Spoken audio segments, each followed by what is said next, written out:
Jadi setelah proses pemungutan suara selesai dilaksanakan, maka mulailah tahapan selanjutnya, yaitu penghitungan suara. Halo, assalamualaikum warahmatullahi wabarakatuh.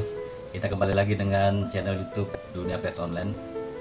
Kali ini saya akan membahas tentang tata cara atau tutorial pengisian formulir model C1. Ini dikhususkan untuk KPPS yang ada di TPS dan untuk pengawas TPS yang juga ada di TPS. Tutorial ini sangat penting karena apa? Karena peristiwa yang terjadi tahun 2019 pada pemilu Pileg dan Pilpres. Ratusan orang KPPS dari seluruh Indonesia meregang nyawa di dalam TPS. Kenapa mereka meregang nyawa? Karena mereka kurang begitu memahami cara pengisian, sehingga adanya tutorial ini sangat dibutuhkan untuk mereka, terutama untuk anggota KPPS yang ada di TPS. Tapi bukan berarti jajaran di atasnya tidak membutuhkan.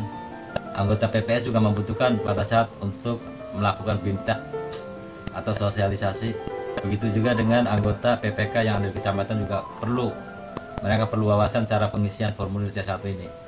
Lalu bagaimana lembaga yang di seberangnya, yaitu pengawas? Pengawas juga sangat penting.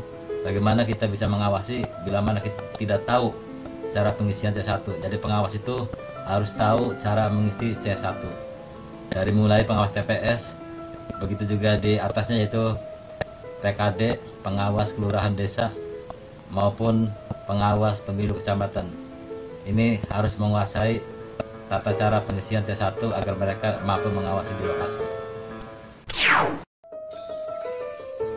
Tata cara pengisian penghitungan suara di C1 plano. Jadi setelah proses pemungutan suara selesai dilaksanakan, maka mulailah tahapan selanjutnya, yaitu penghitungan suara. Pengisian hasil penghitungan formulir model C1 plano dilakukan dengan cara tali, yaitu memberikan tanda berupa satu garis tegak setiap hitungan suara sah dan suara tidak sah, dan setiap hitungan kelima diberi garis diagonal memotong 4 garis tegak. Next. Tata cara pengisian formulir model C1 hologram. Pengisian data pada formulir model C1 hologram sesuai jenis pemilu harus sama dengan data pada formulir model C1 plano. Next. Pengisian kotak jumlah dan pemberian tanda silang pada formulir. Apabila data pada kotak bernilai puluhan 10 sampai dengan 99, maka hanya kotak ratusan yang diberi tanda silang. Contoh di pinggir adalah contoh yang nilainya cuma satuan, silang 9. Tapi kalau misalkan nilainya puluhan, misalkan 23, maka disilang di kolom ratusan, di kolom puluhan tulis angka 2, dan di kolom satuan tulis angka 3. Apabila terdapat kotak yang tidak mempunyai data 0 atau tidak ada data, maka pemberian tanda silang dapat dilakukan dalam satu kotak ratusan, puluhan, atau satuan, atau diberikan tanda silang dalam beberapa kotak sekaligus. Apabila data pada kotak bernilai satuan 1 sampai dengan 9, maka kotak puluhan dan ratusan diberi tanda silang. Jadi keterangan yang paling bawah itu gambarnya paling atas, keterangan yang tengah gambarnya paling bawah, dan keterangan yang paling atas itu gambarnya di tengah. Next. Nah, kita masuk ke pengisian data pemilih dan pengguna hak pilih. Di sini harus benar-benar jeli karena nanti akan mempengaruhi hasil dari rekapan pencatatan dari daftar pemilih.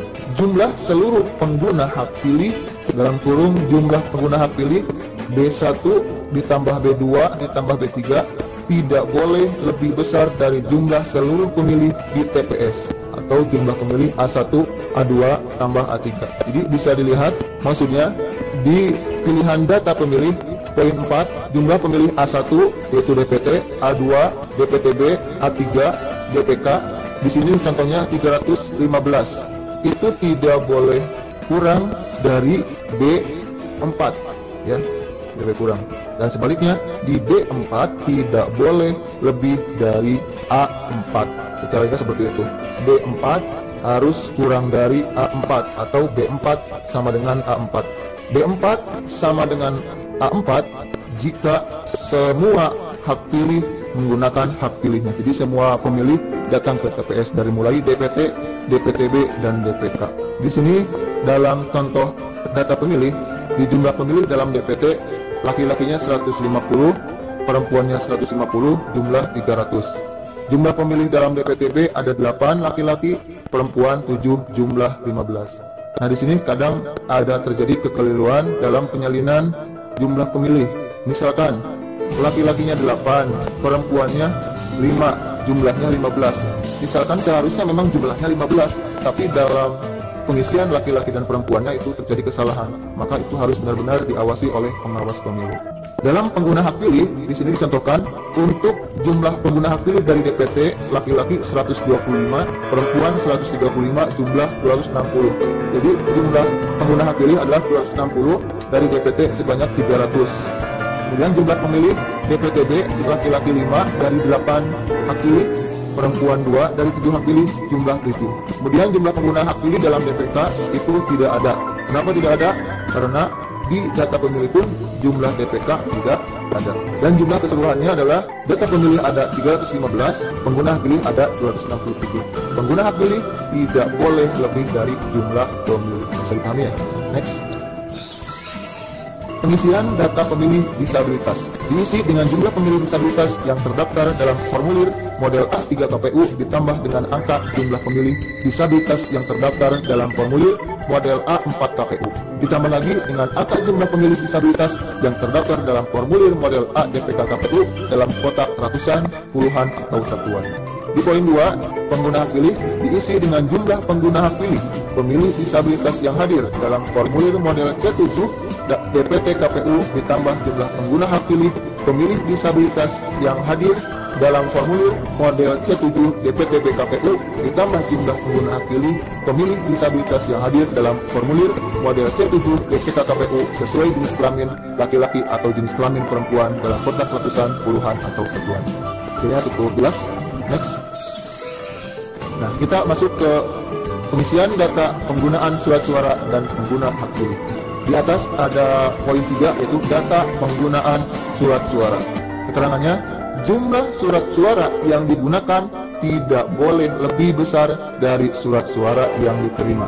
Jadi di poin 3.4 harus sama dengan poin B.4. Maksudnya, jumlah surat suara yang digunakan harus sama dengan jumlah pengguna hak pilih. Jadi 3.4 harus sama dengan B.4. Seperti contoh di sini, jumlah surat suara yang digunakan adalah 267 dan pengguna hak pilihnya sebanyak 267. Jadi sama.